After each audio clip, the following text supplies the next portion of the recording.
I didn't plan to stay in the cabin for long. Just a few days.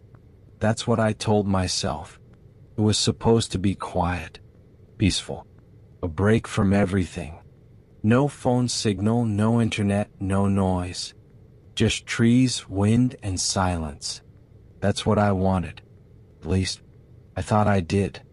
The cabin sat deep in the woods, far from the main road.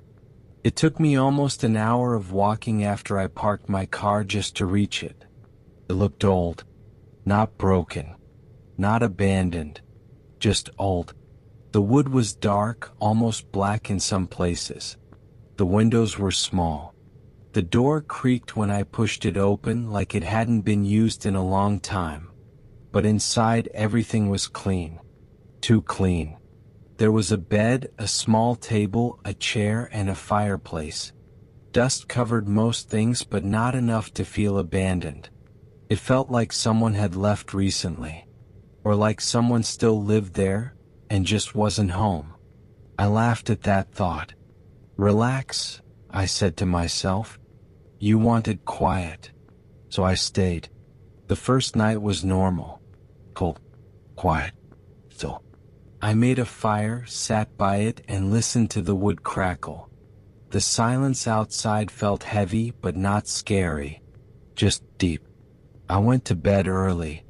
But I didn't sleep well. I kept waking up. Not because of noise. Because of the feeling. That strange feeling that someone was in the room with me. Watching. Every time I opened my eyes, there was nothing. Just darkness. Just silence. I didn't sleep much. The next morning I heard it. A faint sound. A soft knock. I froze. It wasn't coming from the door. It was coming from below. Under the floor. I sat up slowly, holding my breath. Another knock. Not loud. Not aggressive. Just there. Like someone tapping gently. I got out of bed and stepped onto the wooden floor. The sound stopped. I waited. Nothing. I walked slowly across the room. Step, step, step. Then, knock. Right under my foot. I jumped back. My heart started racing. Probably just the wood, I said quickly. Old cabin, things shift. But the way it sounded, it didn't feel random. It felt deliberate. I found it by accident. Near the corner of the room. One floorboard looked slightly raised. Just a little. Enough to notice. I knelt down and touched it. Cold. I pressed it gently. Moved. My stomach tightened. Don't do this, I whispered. But I did it anyway. I pulled the board up. Slowly. Carefully.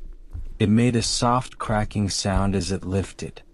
Underneath, there was something. A small space. And inside it, a book. It was old. Very old. The cover was dark brown, almost black. The edges were worn out. The pages inside looked yellow and fragile. A diary. I don't know why, but the moment I touched it, something felt wrong. Like I wasn't supposed to find it. Like it wasn't meant for me. I almost put it back. Almost. But curiosity is a strange thing. It pulls you in, even when you know you shouldn't look. So I opened it. The handwriting was neat. Careful. Almost too perfect. The first few pages were normal. Just entries. Dates. Thoughts. Observations. It sounded like someone living in the cabin. Writing about their days. The weather. The silence. The loneliness. Nothing strange. Nothing scary. Just ordinary. I relaxed a little. See, I said. Just an old diary. But then I noticed something. The dates. They were old, but not too old. And they kept going. Page after page. Day after day. No gaps. No missing time. Just continuous writing. Until I reached a page that made my chest tighten. The entry was different, shorter, uneasy. It said, "I think someone is coming." I frowned, turned the page. "I saw footprints near the trees today." Another page. "They haven't reached the cabin yet." My fingers tightened around the paper. Another page. "They're getting closer." My heart started beating faster. Another page. "They're here." I stopped. My throat went dry. I flipped to the next page slowly. The words hit me like a shock. "They entered the cabin today." I felt my hands go cold. "No," I whispered. I turned the page. They looked around. "They think they're alone." My breathing became uneven. "This is a joke," I said, but my voice was weak. Another page. "They slept in my bed." I dropped the diary. It hit the floor with a dull sound. "No," I said louder. "No, no, no. This wasn't possible. This didn't make sense." I picked it up again. Slowly. Carefully. My hands were shaking. I flipped forward. Page after page. Faster now. My eyes scanning the words. Each line. Closer to the present. Closer to now. Until I reached the last page. The ink looked fresh. Too fresh. Like it had just been written. My heart was pounding so loud I could hear it. The words were simple. Clear. And they were about me.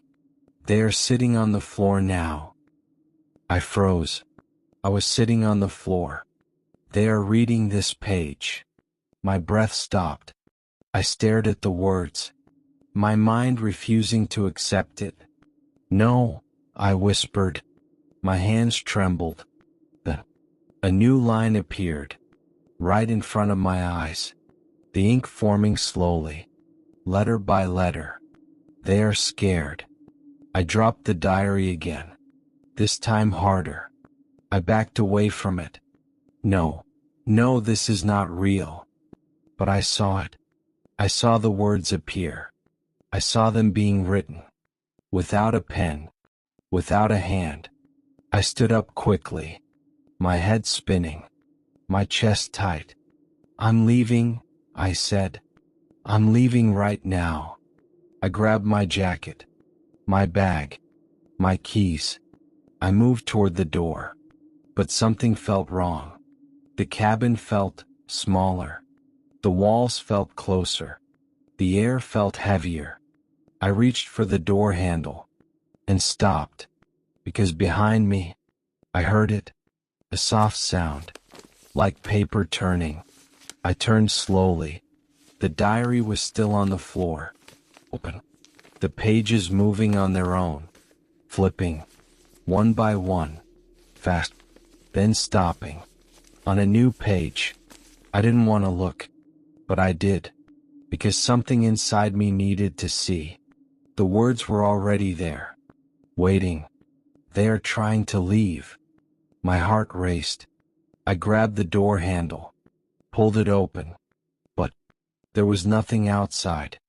No trees, no path, just darkness, endless darkness. I stepped back in fear. No, this isn't right. I turned back toward the diary. Another new line appeared. "They realized it's too late." I shook my head. "This is a dream," I said. "It has to be." But deep down, I knew it wasn't. I walked slowly toward the diary, like I was being pulled, like I had no choice. The next line formed slowly, painfully. "They understand now."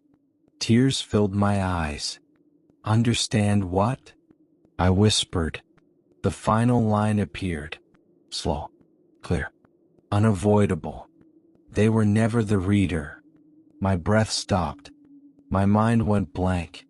I stared at the words, not understanding, not wanting to understand. Then, another line. The last one. "They are the next entry." The room went silent. Completely silent.